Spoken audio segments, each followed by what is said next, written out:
Hello everyone, hello बच्चों, कैसे हैं आप सभी लोग। आशा करता हूं काफ़ी अच्छे होंगे। मेरा नाम है तरुण तिवारी और आज हम अपनी इस वीडियो में बात करने वाले हैं अबाउट द कॉमर्स सिलेबस। जी हाँ, काफ़ी इंपॉर्टेंट है आप सभी लोगों के लिए जानना कि कॉमर्स में कौन कौन से सब्जेक्ट्स हैं और उनका अपडेटेड सिलेबस क्या है। इस जो अपकमिंग एग्ज़ाम 2026 का आप CUT का एग्ज़ाम देने जा रहे हो, तो जैसा कि आपको पता है कि मेनली 3-4 सब्जेक्ट्स आपके कवर होते हैं जो कॉमर्स में बच्चे लेते हैं।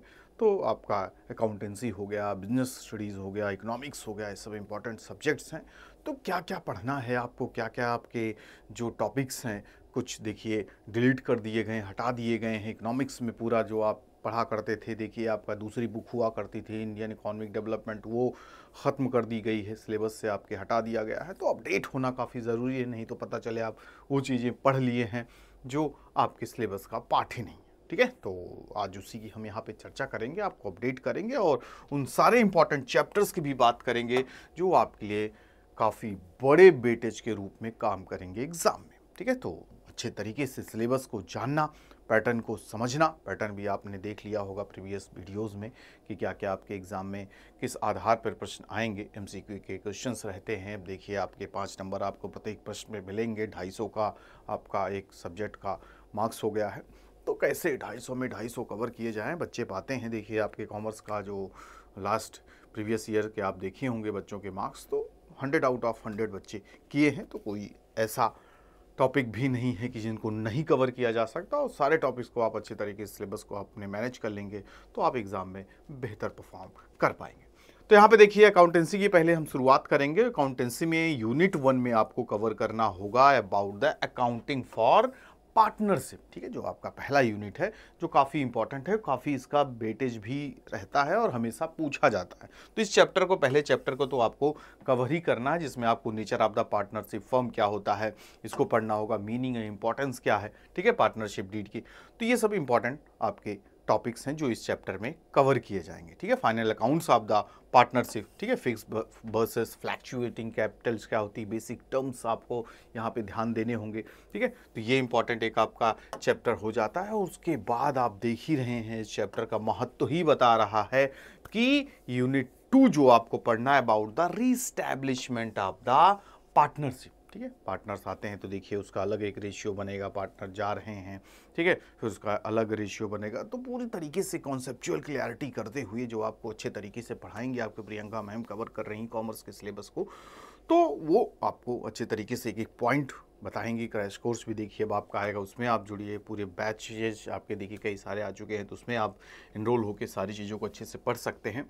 तो इसमें आपको काफ़ी सारे टॉपिक्स कवर करने पड़ेंगे इस यूनिट में। Changes in the profit sharing ratio among current partners. ठीक है, जैसे करंट पार्टनर्स हैं, हम दो मिलके आपकी कोई इस्टेब्लिश कर रहे हैं। ठीक है, कंपनी इस्टेब्लिश कर रहे हैं, तो उसमें भी देखा जाए तो रेशियो अलग अलग होगा। कौन कितना पैसा लेके आ रहा है, कौन कितने समय से रह रहा है। तो ये सब बेसिक टर्म्स को हम यहाँ पे देखेंगे। सैक्रिफाइसिंग एंड गेनिंग रेशियो क्या होता है, इसको पढ़ना होगा। Accounting for assets and liability, revaluation and distribution of the reserves and accounted accumulated profit क्या होता है। ठीक है, गुडविल क्या होता है, बड़ा इंपॉर्टेंट टॉपिक है ये।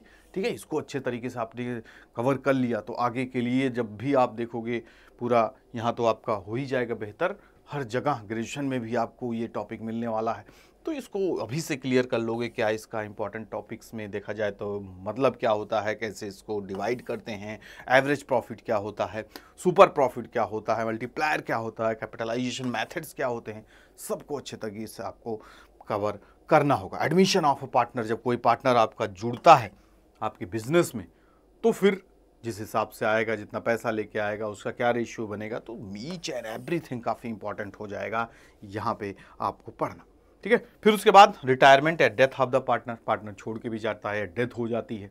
ठीक है, तो फिर वहाँ पे अलग रेशियो बनेगा, अलग यहाँ पे इसके प्रॉफिट शेयरिंग रेशियो वगैरह पड़ेगा, चेंज हो जाएगा ना प्रॉफिट शेयरिंग रेशियो जब वो चला गया या उसकी डेथ हो गई। तो ये सब भी बेहतर तरीके से आपको पढ़ना होगा। ठीक है, फिर उसके बाद यहाँ पे देखिए आपका इंपॉर्टेंट यूनिट 3 आ रहा है, dissolution of the partnership form. ठीक है, जब पार्टनरशिप फॉर्म डिसॉल्व हो जाती है तो फिर क्या देखने को हमें मिलेगा, तो उसका पूरा सिग्निफिकेंस, अकाउंट सेटलमेंट्स। ठीक है, फिर उसके बाद आप देखोगे इसमें कैसे क्या आप बनाएंगे, आपका अकाउंट्स किस तरीके से बनेगा, किस तरीके से आपकी पोस्टिंग वगैरह होगी। ठीक है, जो पार्टनर आ रहा है, जा रहा है, डिसोल्यूशन हो रहा है, तो काफ़ी इंपॉर्टेंट है। Analysis of the company account and financial statement, ये सब टॉपिक्स आपको इसमें कवर करने पड़ेंगे। फिर उसके बाद आप देखिए company account, the most important, काफ़ी वेटेज है इस चैप्टर का। शेयर कैपिटल, शेयर डिवेंचर आप देखते हो, पढ़ते आए हो, तो शेयर कैपिटल यहाँ पे पढ़ना होगा आपको।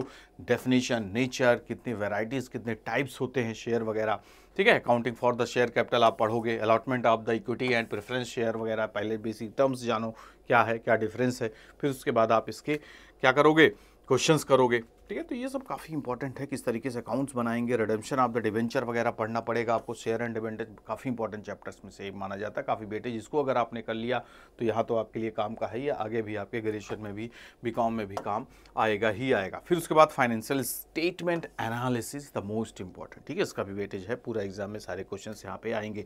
इंपॉर्टेंट टर्म्स आपको, लिक्विडिटी रेशियो क्या होता है, सॉल्वेंसी रेशियो क्या होता है, एक्टिविटी रेशियो क्या होता है, ये अच्छे तरीके से पढ़िएगा। प्रॉफिटेबिलिटी रेशियो क्या होता है, तो सबके इंपॉर्टेंट टॉपिक्स हैं, सब में इंपॉर्टेंट टर्म्स हैं, सबकी अपना कॉन्सेप्ट है, और बस उन बारीकियों को समझना और जानना आपको बेहतर बनाएगा, ठीक है। तो इस चैप्टर को भी अच्छे तरीके से कवर कीजिएगा और इसको बिल्कुल भी आपको छोड़ना नहीं। फिर उसके बाद यहाँ पे आपका आ जाता है कंप्यूटराइज्ड अकाउंटिंग, ठीक है। तो ये भी यहाँ पे भी आपको इंपॉर्टेंट टॉपिक्स देखिए क्या है, concept and types of computerised accounting क्या होता है, सीएस अच्छे तरीके से पढ़ना होगा, ठीक है। अकाउंटिंग एप्लीकेशंस क्या हैं, ठीक है, क्या इसका इम्पैक्ट है, पढ़ाई में क्या रोल है, तो ये सब सारी टॉपिक्स हैं, जो टर्म्स हैं, इसको अच्छे तरीके से आप कीजिए और बेहतर नंबर ले आइए।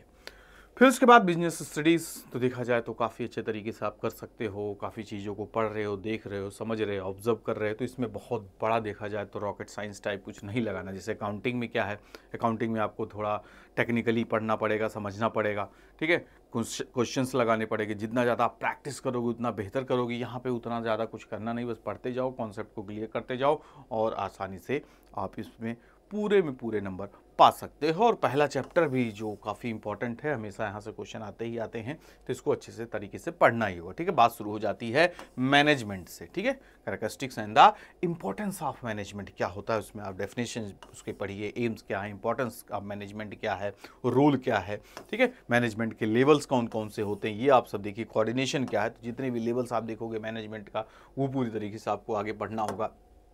फिर मैनेजमेंट प्रिंसिपल यूनिट 2, तो इसमें मैनेजमेंट प्रिंसिपल्स में आप देखोगे जो बड़े बड़े फिलोसफर्स हैं, बड़े बड़े आपके देखिए जो आपके इसके क्षेत्र के, मैनेजमेंट क्षेत्र के बड़े बड़े मठाधीश हैं, उनकी आपको सिस्टम उनके पढ़ना, टेलर साइंटिफिक मैनेजमेंट थ्योरी पढ़ना पड़ेगा, फेल्स मैनेजमेंट थ्योरी पढ़ना पड़ेगा, तो ये सब अलग से पूछा जाता है, ठीक है। तो सब में क्या क्या आप देखोगे, अलग अलग कैरेक्टरिस्टिक्स फीचर्स दिए हैं लोगों ने, तो उसको आप अच्छे तरीके से पढ़ोगे। मैनेजमेंट प्रिंसिपल्स के मीनिंग, नेचर एंड सिग्निफिकेंस, इसको आपको पढ़ना ही पढ़ना है।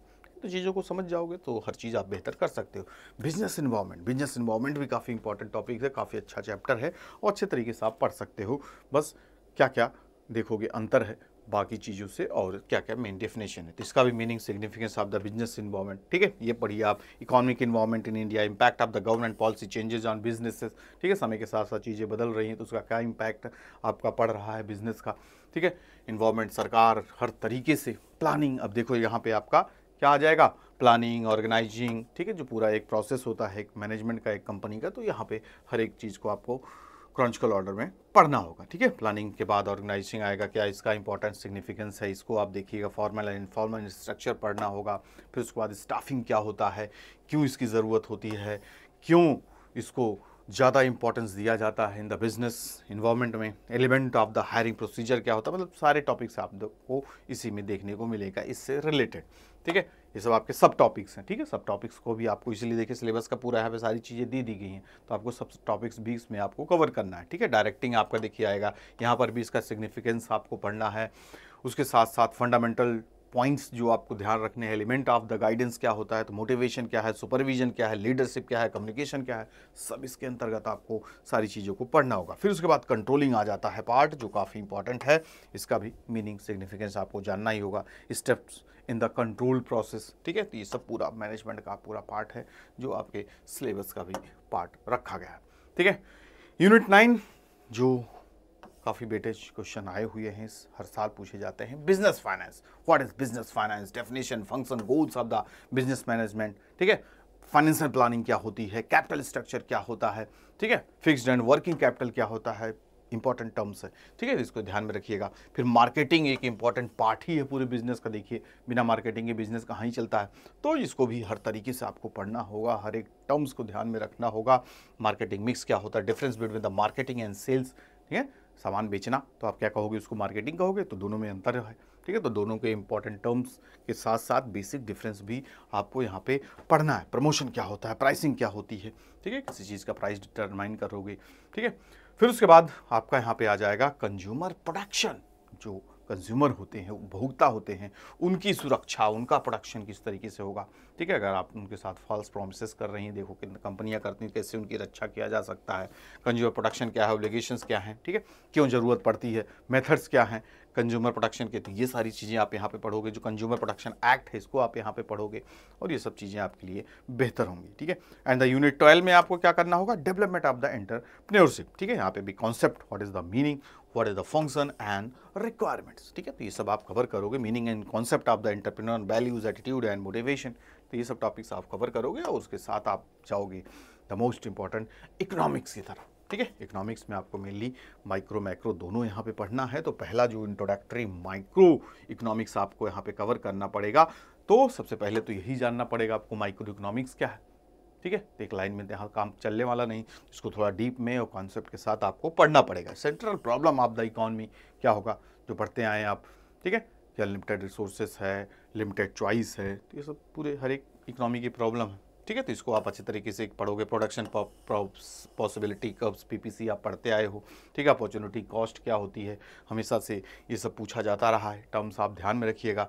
फिर उसके बाद consumer conduct and demand, consumer equilibrium, most important chapters में से एक, meaning and attainment of the equilibrium point, ठीक है। यूटिलिटी अप्रोच क्या होता है, डिमांड क्या होता है, डिमांड कर्व क्या होता है, तो अच्छी तरीके से इसको आपको पढ़ना होगा और जानना होगा, ठीक है। फिर उसके साथ साथ आगे बढ़ेंगे और प्रोड्यूसर बिहेवियर पढ़ेंगे। कंज्यूमर बिहेवियर आपने पढ़ लिया, ठीक है। अब प्रोड्यूसर का बिहेवियर पढ़िए और सप्लाई के बारे में जानिए, ठीक है। सप्लाई कौन करेगा, प्रोड्यूसर ही करेगा। तो यहाँ पे पूरी तरीके से आप product function, return to factor and return to scale क्या होता है, सप्लाई क्या होता है, कैसे सप्लाई डिटरमाइन किया जाता है, कॉस्ट एंड रेवेन्यू क्या होता है, ये सारे टॉपिक्स आप इसमें कवर करोगे। फिर उसके बाद forms of market and price determination, कितने तरीके की मार्केट होती है, परफेक्ट कंपटीशन मार्केट होती है, ठीक है, जहाँ पे ढेर सारे सेलर्स होंगे, ढेर सारे बायर्स होंगे, कैसे प्राइस डिटरमाइन होगा, सब एकदम पूरा परफेक्टली आपको पढ़ना पड़ेगा। एग्जैक्ट क्या टर्म्स हैं, क्या डेफिनेशन है, इसको आपको यहाँ पे ध्यान रखना होगा। फिर उसके बाद आपका simple application of the tools and demands of the supply कर, वे भी इंपॉर्टेंट टॉपिक है, इसको भी देख लीजिएगा। फिर उसके साथ साथ आप चलोगे आगे बढ़ोगे मैक्रो इकोनॉमिक्स तरफ। अब तक आप क्या पढ़ रहे थे, माइक्रो इकोनॉमिक्स, अब क्या आप करोगे, मैक्रो इकोनॉमिक्स। मैक्रो इकोनॉमिक्स मतलब पूरे देश, माइक्रो होता है इंडिविजुअल लेवल पे, मैक्रो होगा आपका यहाँ पे, मैक्रो होगा बड़े लेवल पे। तो यहाँ पे नेशनल इनकम, एक इंडिविजुअल की इनकम की बात होगी तो माइक्रो लेवल पे होगा, नेशनल इनकम की बात होगी तो मैक्रो लेवल पे होगा। तो यहाँ पे अब आपको एग्रीगेट पढ़ना है सारी चीज़ों को, फंडामेंटल कॉन्सेप्ट पढ़ना होगा, ठीक है। फिर उसके बाद सर्कुलर फ्लो इनकम क्या होता है, जीडीपी, जीएनपी, एनडीपी, एनएनपी, ये सब क्या है, सब टर्म्स जानिए, किसमें क्या ऐड हो रहा है, क्या सब्ट्रैक्ट हो रहा है, ठीक है। तो ये सब बेसिक्स इन्फॉर्मेशन है। प्राइवेट इनकम क्या होती है, पर्सनल इनकम क्या होती है, पर्सनल डिस्पोजल इनकम क्या होती है, सब बड़े इंपॉर्टेंट टॉपिक, हमेशा से जीवन में काम आएगा। अच्छे से सभी पढ़ लोगे ना तो जीवन भर पे आपके लिए बेहतर हो जाएगा। फिर उसके बाद unit 2, income determination and employment, total demand क्या होती है, टोटल सप्लाई, ये सब पूरा अच्छे तरीके से। Propensity to consume and propensity to save, बड़ा इंपॉर्टेंट टॉपिक हम लोग पढ़ते थे, ठीक है। तो इसको भी से आप बढ़िया से पढ़ लोगे तो जीवन में कभी भूलोगे नहीं। Concept of investment and multiplier and operation क्या होता है, तो ये सब आपको इस चैप्टर में मिलेगा। फिर उसके बाद मनी एंड बैंकिंग, सिंपल सा, ज़्यादा इसमें बहुत ज़्यादा देखा जाए टेक्निकली ऐसा नहीं कि आप परेशान हो जाओगे। जिस तरीके से बिजनेस इन्वायरमेंट पढ़ रहे थे तो ज़्यादा आपको सवाल जवाब यहाँ नहीं थे। तो सिंपल सा, क्या मनी क्या होती है, इवोल्यूशन कब हुआ, what is the function of the money, ठीक है, मनी का क्या कार्य होता है। Central bank, meaning and function, जो सेंट्रल बैंक आपका है, आरबीआई, कॉमर्शियल बैंक क्या होते हैं, कितने तरीके के होते हैं, इनके भी मीनिंग एंड फंक्शन, तो सबका एकदम line to line. Recent significant reform क्या हुए हैं मनी एंड बैंकिंग के क्षेत्र में। फिर उसके बाद आपको सारी चीज़ प्राइवेटाइजेशन एंड मॉडर्नाइजेशन आपको पढ़ना होगा, ठीक है। फिर उसके बाद government budget and economy, government budget and economy में आपको क्या करोगे, गवर्नमेंट बजट क्या होता है, देखिए आप अक्सर बजट वगैरह के बारे में सुनते रहते हैं। ऑब्जेक्टिव क्या होता है गवर्नमेंट बजट का, classification of the recipient revenue, capital हो गया, क्लासिफिकेशन ऑफ द एक्सपेंडिचर, कितने वर्गों में बांटा जाता है, तो सारे टॉपिक्स, सब टॉपिक्स आपको यहाँ पे कवर करना होगा। और बैलेंस ऑफ पेमेंट क्या होता है, सरकार कि पैसे आते हैं सरकार के पास, सरकार से पैसे जाते हैं, तो पूरी तरीके से यहाँ पे आपको बताना होगा इसकी डेफिनेशन क्या है बीओपी की और उसके इंपॉर्टेंट कंपोनेंट्स क्या हैं। ठीक है, तो these are the important topics जो आपने कवर करने होंगे इन द कॉमर्स सिलेबस। ठीक है, तो इसको बस अच्छे तरीके से अभी अगर आपने तैयारी नहीं की है या कर दिए हैं, चीज़ें मैनेज नहीं है तो उनको मैनेज कीजिए, प्रिपरेशन को बेहतर आगे बढ़ाइए। अब गिने चुने आपके पास देखिए समय रह गए हैं, तो देर ना हो, बोर्ड की भी तैयारी करनी है, उसके साथ साथ आपका सीयूटी भी है, तो बस मैनेज कर लेना ही सबसे बड़ी काबिलियत है। और इसी के साथ और भी टॉपिक्स पे हम वीडियो लेते आते रहेंगे, आपको अवेयर करते रहेंगे, ताकि आपको किसी भी तरीके का डिस्ट्रैक्शन ना हो, किसी भी तरीके की उलझन ना हो, परेशानी ना हो, सर क्या करें, कैसे करें, किन किन टॉपिक्स को कवर करें, ये आपके लिए हेल्पफुल रहेगा। चैनल को ज़रूर सब्सक्राइब कीजिए, और अगर आप चाहते हैं कुछ और टॉपिक्स पे बात करना, कुछ और चीज़ों में आपको असमंजस है या कंफ्यूज है, उसके रिगार्डिंग कोई वीडियो बनाना, तो आप कमेंट्स में लिख सकते हैं। बाकी जो मेरे हिसाब से सबसे ज़्यादा इंपॉर्टेंट और ज़रूरी होगा, मैं वो आप तक लाते रहूँगा। मिलते हैं नेक्स्ट वीडियो में, तब तक के लिए अपना ख्याल रखिए। Bye bye, take care to all of you, good luck.